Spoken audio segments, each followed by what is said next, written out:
ঈদ মুবারক, সবাইকে ঈদ উল ফিতরের শুভেচ্ছা। ঈদের বিশেষ রাজকাহনে আজ ঈদের আনন্দ আমরা এমন তিনজনের সাথে ভাগ করে নিতে চাই যারা প্রথমবারের মতো সংসদ সদস্য নির্বাচিত হয়েছেন। আজ আমাদের সাথে আছেন দেশের সফল শিল্পপতিদের মধ্যে একজন একে আজাদ। মেধাবী, আত্মপ্রত্যয়ী এই শিল্পোদ্যোক্তা যেমন নানা চড়াই উতরাই পেরিয়ে ব্যবসা অঙ্গনে নিজেকে প্রতিষ্ঠিত করতে সক্ষম হয়েছেন, ঠিক তেমনই প্রথমবারের মতো সংসদ নির্বাচনে নেমেও পড়েছেন বাজিমাত।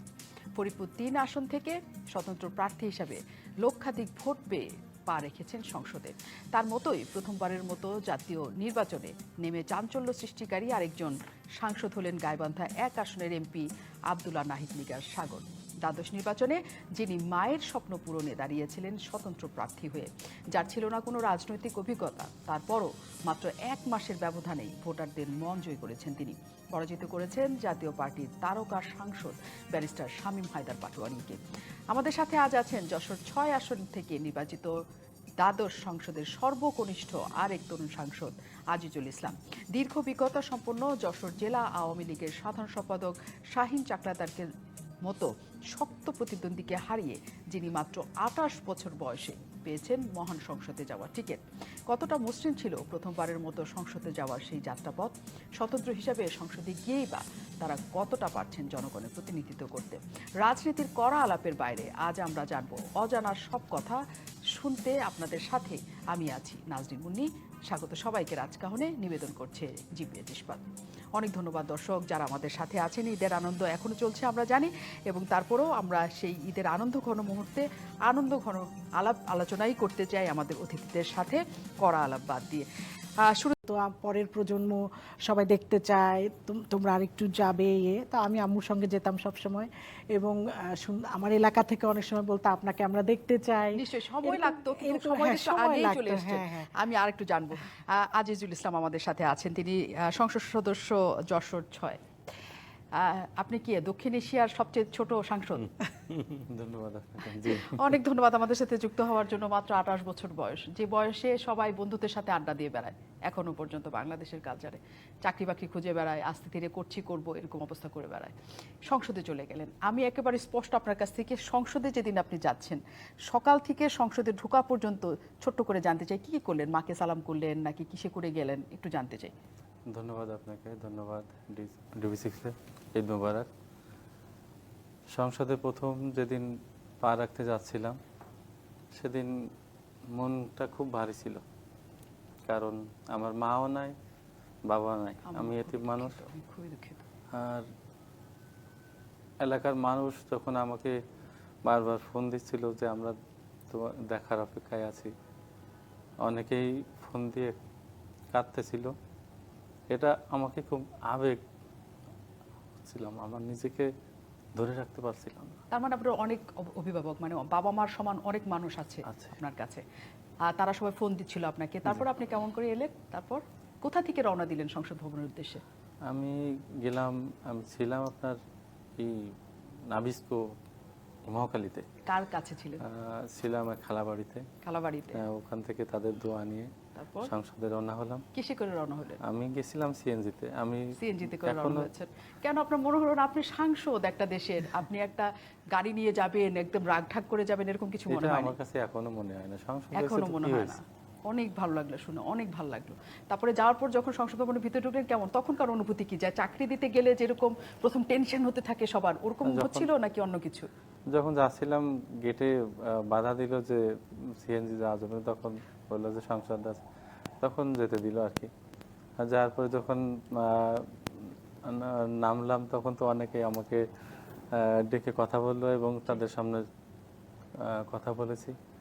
সংসদে যখন গেলাম তখন নিজেকে অনেক একটা নিজের ভিতরে একটা হৃদয় ভারী কাজ করছিল যে আমি এলাকার জন্য আমি কি করতে পারি, আমি কি করব। এই যে দায়িত্ব আমার সবসময় একটা আঘাত, মানে কৃতজ্ঞতা বোধ করছিলেন তাদের প্রতি অনেক, ওইটা অনুভূতি হচ্ছিল যে তাদের জন্য অনেক বেশি কিছু করতে হবে, এমন কিছু মনে হচ্ছিল। এই যে আপনি একটা ছোট মানুষ আমরা যদি বলতে চাই, তারপরও অনেক বড়, অনেক বড়, অনেকের চেয়ে অনেক বেশি বড়।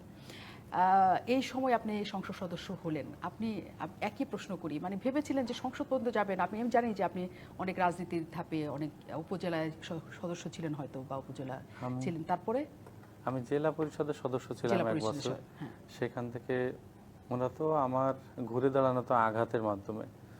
যখন ব্যথা এবং আঘাত পেতে থাকলাম তখন আর কি ঘুরে দাঁড়ানো। আমার এলাকার মানুষ বিভিন্ন কারণে আহ, যে ভোগান্তিটা পাচ্ছিল সেই কারণেই ঘুরে দাঁড়ানো। আমি বিগত যে জনপ্রশাসন প্রতিমন্ত্রী ছিলেন ইসমাত আরা সাদেক, আমি তার স্নেহের মানুষ ছিলাম, খুবই ভালোবাসতেন, সন্তানের মতো দেখতেন, তার কাছেরই ছিলাম। তিনি মারা যাওয়ার পরে অনেকখানি কষ্টে সময় কেটেছে। উনি মারা যাওয়ার 3 মাস পরে আমার মা মারা গেলেন, ঠিক ওই সময় করোনা। ব্যবসা আছে, আমার ঘের আছে, সেখানেও অনেকভাবে ধস নামলো, ব্যবসায় একটা বাড়ি খেলাম।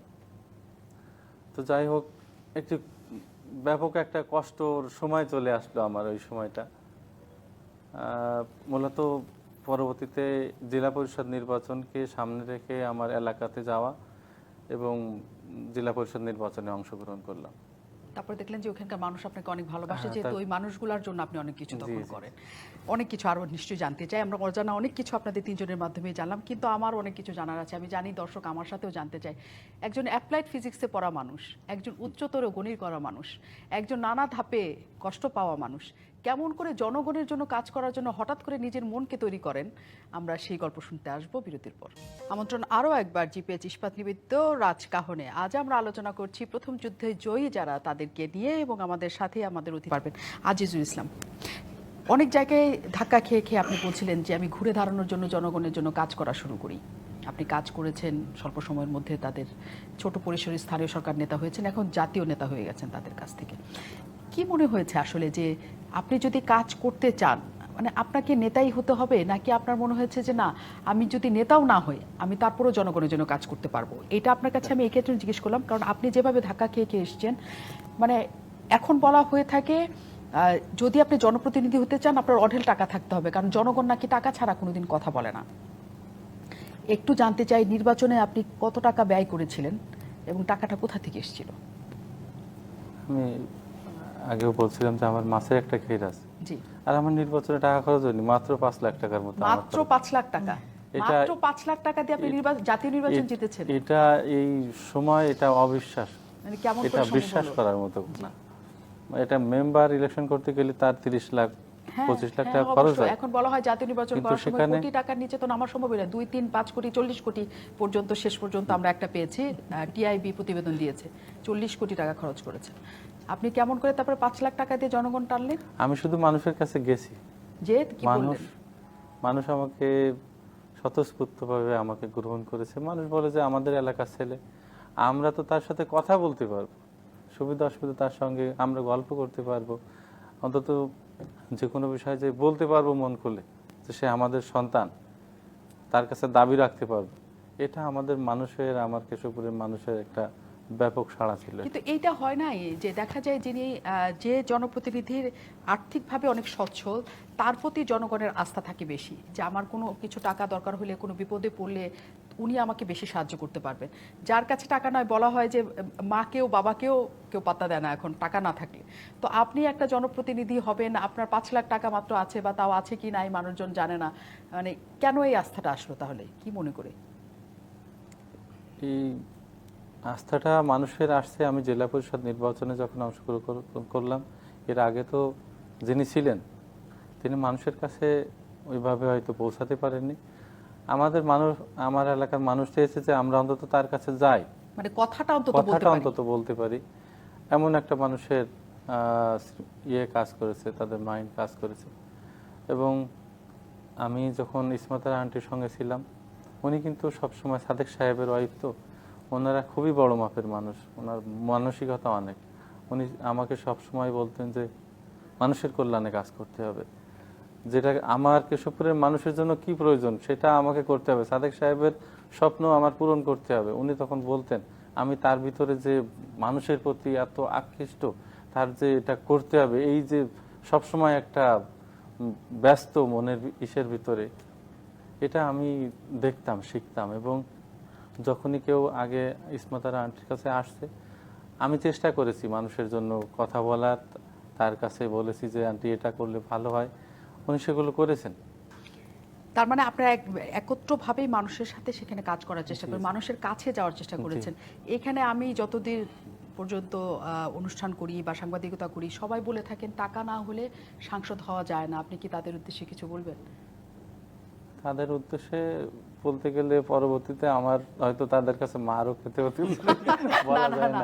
আপনি দর্শকদের বলেন যে না এরকম হয় না, বা আপনি তো 5 লাখ দিয়ে ইয়ে করতে পারছেন। এটা তো আমি বাস্তব উদাহরণ। এটা আমার এলাকার মানুষের কাছে গেলে আমি যাদের এমনও যারা ভ্যান চালক তারাও কিন্তু আমার নির্বাচনে এসে ভাই রাত্রে যে ভাই আমি জানি আপনি নেবেন না, তবু আমি আপনার নির্বাচনে অংশগ্রহণ করার জন্য আমি এই টাকাটা দিয়ে যাচ্ছি। মানে সে এসে আপনাকে টাকা দিয়েছে আপনার টাকা দেওয়ার বদলে? না, এরা আমার কাছ থেকে কেউ। কি অসাধারণ দৃষ্টান্ত! অথচ আমাদের বলা হয় যে ভোটারদের নাকি কিনতে হয়। জনগণের প্রতি যে বদনাম অনেক রাজনীতিবিদ তৈরি করেন, তারা নিশ্চয়ই এই ঘটনাটাও শুনবেন।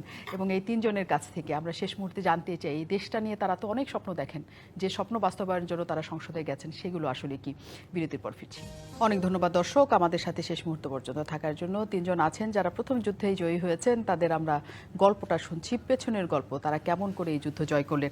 শেষ মুহূর্তে আছি আমরা। আজিজুল ইসলামকে দিয়েই শুরু করি। কি স্বপ্ন দেখেন?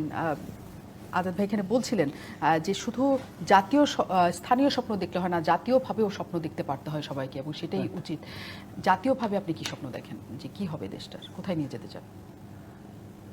জাতীয়ভাবে স্বপ্ন দেখি যে প্রধানমন্ত্রী জননেত্রী শেখ হাসিনা উনি আমাকে শিক্ষা মন্ত্রণালয়ের স্থায়ী কমিটির সদস্য করেছে। আমি সেদিনও স্থায়ী কমিটিতে বলেছিলাম যে আমাদের প্রত্যেকটা উপজেলায় যে শিক্ষার মান এডুকেশনের আওতায় আনার জন্য। কারণ ঢাকার শিক্ষার মান একরকম, আমার খুলনার শিক্ষার মান একরকম, আমার উপজেলায় সেই মানটা মনে করেন পাচ্ছে না। আমি চাই যে শিক্ষাটা মানে সুব্যবস্থা আনার জন্য আমি সর্বোচ্চ দাবি রাখবো সংসদে। কারণ শিক্ষা যদি মানুষের ভিতরে গাঁথে তাহলে জাতি এবং দেশ আগানো সম্ভব। আমি কিন্তু ভালো স্টুডেন্ট না, আমি মনে করি যে আমি ক্লাসের সব থেকে খারাপ স্টুডেন্টটাই আমি শিখতে পারিনি, তেমনভাবে পড়তে পারিনি। আমার 4 ভাইয়ের ভিতরে আমার আব্বার ইচ্ছা ছিল যে আমাকে হাফেজ বানাবে, কোরআনে আমার একটা ছেলে অন্তত হাফেজ হোক। আমাকে কয়েকটা মাদ্রাসায় ঘুরাইছে, কিন্তু হাফেজ হইতে পারিনি। 11 পারা মুখস্থ করছিলাম, পরে আর পড়া হয় না, আবার ওই স্কুল লাইনে আসলাম। তো যাই হোক, আমার যে ইচ্ছা ছিল যে শেখার, কিন্তু আমি কিন্তু ওইভাবে পারি নাই। কত দূর পর্যন্ত পড়াশোনা করেছেন আমাকে জানতে আমি পারি? হ্যাঁ, আমি স্নাতক ডিগ্রি পরীক্ষা দিয়েছিলাম। ডিগ্রি পরীক্ষা দিয়েছিলেন, জি। এখন চান যে শিক্ষা ব্যবস্থাটা অন্তত সকল ক্ষেত্রে একই রকম, মানে স্মার্ট শিক্ষা হোক সবার ক্ষেত্রে। এটা জননেত্রী শেখ হাসিনা চান যে স্মার্ট বাংলাদেশ হওয়ার জন্য। বাংলাদেশ আপনার শিক্ষা যদি স্মার্ট না করা যায় তাহলে তো আগানো সম্ভব হবে না। অবশ্যই অবশ্যই। এখন আমি আপনার কাছে ব্যক্তিগত তথ্য জিজ্ঞেস করি। 28 বছর বয়স, বিয়ে করতে চান? বিয়ে করে ফেলেছেন নাকি? আমি তো বিয়ে করে ফেলেছি কলেজ লাইফ। ও, তাহলে তো অভিনন্দন জানানো গেল না, বা সামনে করবেন এই ভেবেও আমরা খুবই রহস্য তৈরি করতে পারলাম না। তো অনেক অভিনন্দন। তারপরেও নিশ্চয়ই আপনার পারিবারিক জীবন অনেক সুখের থাকবে এবং সুখের হবে, এবং আপনি যে স্বপ্ন দেখেন সেটাও নিশ্চয়ই বাস্তবায়ন করা সম্ভব হবে আপনার পক্ষে। যে দৃঢ়তা আপনার দিকে আজাদ এবং আব্দুল্লাহ নাহিদ নিগার সাগর, আজিজুল ইসলাম, অনেক ধন্যবাদ আপনারা আমাদের সাথে যুক্ত হয়েছিলেন। আপনারা আপনাদের জায়গায় সফল হন, আপনাদের স্বপ্ন পূরণ হোক, কারণ আপনাদের স্বপ্নের সাথে আমাদের স্বপ্নও জড়িত। সেই স্বপ্নগুলি বাস্তবায়িত হলে এই দেশও অনেক সুন্দর এবং সুখী হব আমরা সবাই মিলে। সবাইকে ধন্যবাদ আমাদের সাথে থাকার জন্য। ঈদের আনন্দ সব সময় সবার কাছে থাক।